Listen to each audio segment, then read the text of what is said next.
Olá, meu nome é Ricardo Guimarães, eu sou casado com a Lili há 44 anos, tenho 4 filhos, 3 netos, alguns adolescentes, trabalho para grandes empresas, vivendo esse mundo maluco, e eu vou aqui contar para vocês o que a gente está compreendendo sobre o mundo, para talvez ajudar você a tomar boas decisões a respeito da educação que você dá para os seus filhos, para a sua carreira, trabalho, enfim, com relação ao futuro de todos nós.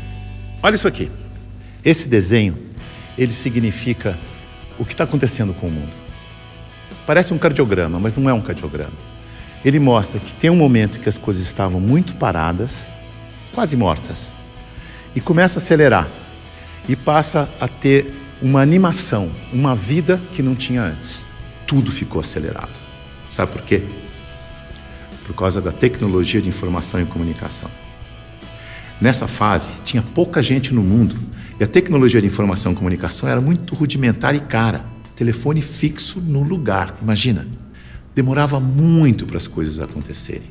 O cenário era estável, quase parado, lento, previsível, controlável, simples. Acontecia uma coisa de cada vez. Nessa fase, criamos instituições com hierarquias poderosas que controlavam o mundo.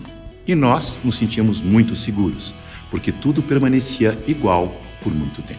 O indivíduo se submetia ao grupo, abria a mão da sua individualidade, aprendia a regra do jogo e a vida seguia em frente. Isso deu certo por um bom tempo.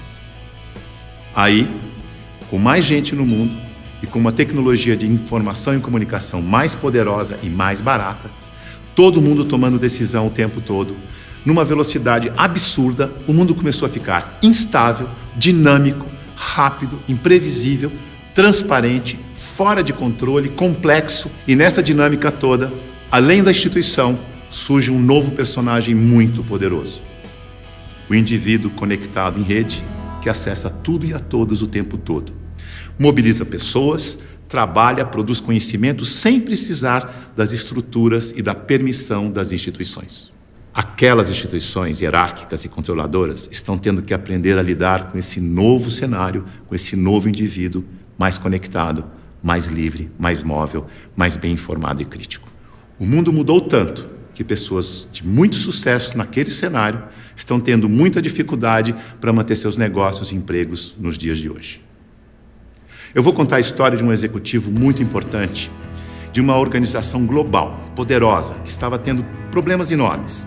Prejuízo, perdendo o mercado em todos os países em que tinha operação. Tinha brigas políticas internas entre departamentos, entre regiões, escândalos públicos, corrupção no financeiro e tudo acontecendo ao mesmo tempo com toda essa transparência ao vivo e a cores do tempo real. Esse grande executivo viu aquele cenário e disse: eu não dou conta dessa complexidade, dessa velocidade, dessa transparência toda. Eu me demito. Aqui está ele. É o nosso querido Bento. O Bento foi sucedido por um outro executivo, que parece que foi feito sob encomenda para lidar com essa época de tanta inovação, onde o indivíduo tem que ser mais autônomo, mais senhor de si, não se submeter à instituição, mas, pelo contrário, liderar a instituição. Chico aceitou o desafio. Aqui está ele, de um jeito fácil de comparar e ver a diferença entre ele e o Bento. Veja que o Bento está arcado, submetendo ao protocolo e às regras da instituição. O Chico está mais senhor de si. Para ele ajudar a igreja, ele tinha que mudar a igreja. Para mudar a igreja, ele tinha que criticar e propor novas maneiras de fazer as coisas. Porque do jeito que deu certo no passado, não era o jeito que ia dar certo no novo cenário. E ele começou a criticar e a mudar tudo usando o discernimento, o bom senso e os seus valores, que são os mesmos da instituição.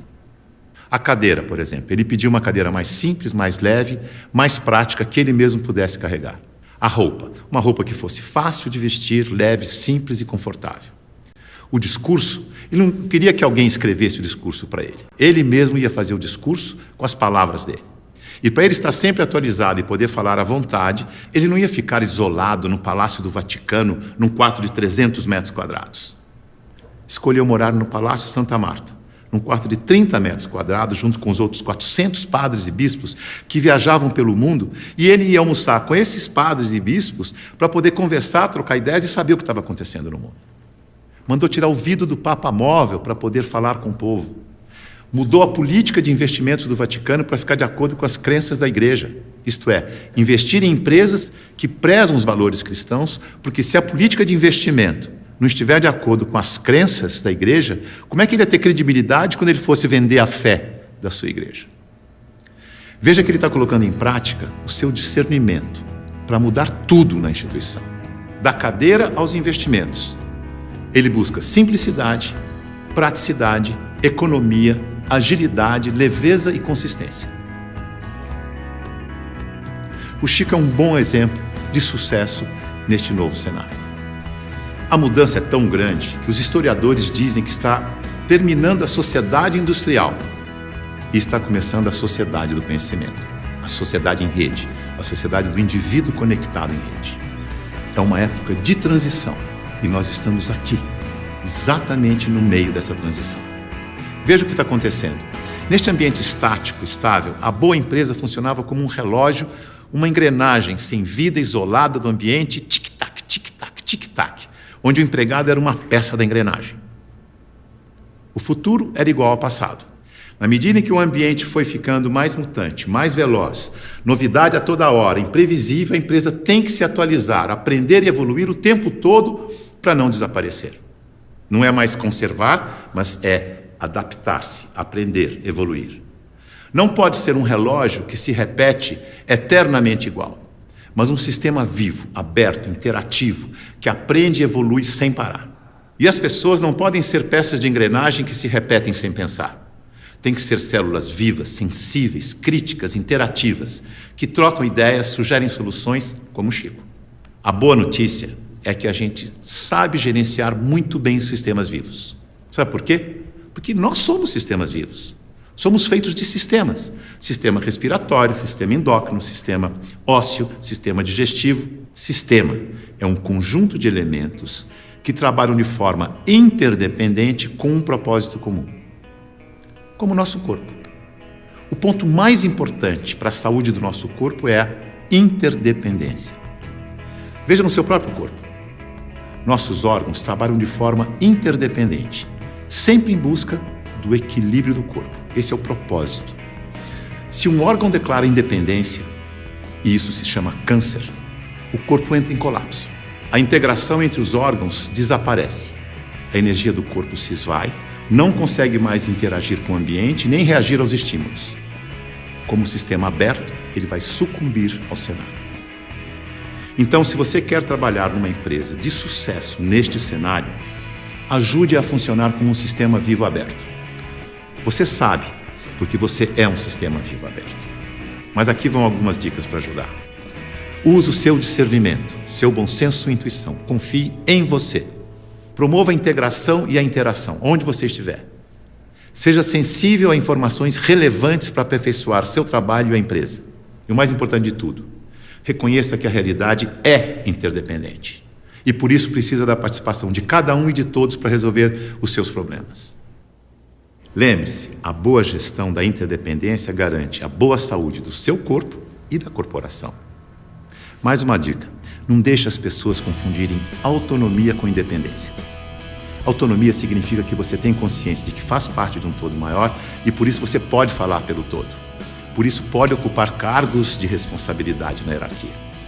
Independência é quando você não se reconhece como parte do todo e olha só para a sua parte, colocando o todo do sistema em risco de colapso.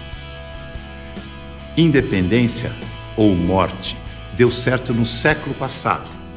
Neste século, o certo é interdependência ou morte. Veja a evolução das relações na empresa e no mercado. No começo, a hierarquia era absoluta. Poucos mandavam e todos obedeciam como crianças obedientes. Não tinha concorrente, mas precisava de canal para vender. Depois, a empresa cresce, a hierarquia permanece, mas as áreas passam a ter seus chefes. As crianças ficaram jovens e, como jovens, andam em tribos. Nós versus eles. As áreas competem o tempo todo porque precisam se afirmar como jovens. Essa é a fase da independência ou morte. No mercado, o concorrente aparece e obriga a empresa a olhar para o consumidor. Hoje, a competição continua, mas vai ter que conviver com a cooperação para sobreviver nesse mundo mais veloz e mutante, em que a interdependência fica cada vez mais importante. Temos que amadurecer como indivíduos e olhar para o nosso interesse pessoal e do todo ao mesmo tempo. O Papa Chico, quando falou do meio ambiente na sua encíclica, ele não falou com os cristãos apenas. Ele falou com todos que vivem neste planeta, que ele chamou de a nossa casa. É isso aí. É nós, junto e misturado. Essa é a real. Esse é o futuro, com as pessoas mais valorizadas, mais bem informadas e fazendo melhores escolhas para suas vidas. Boa sorte.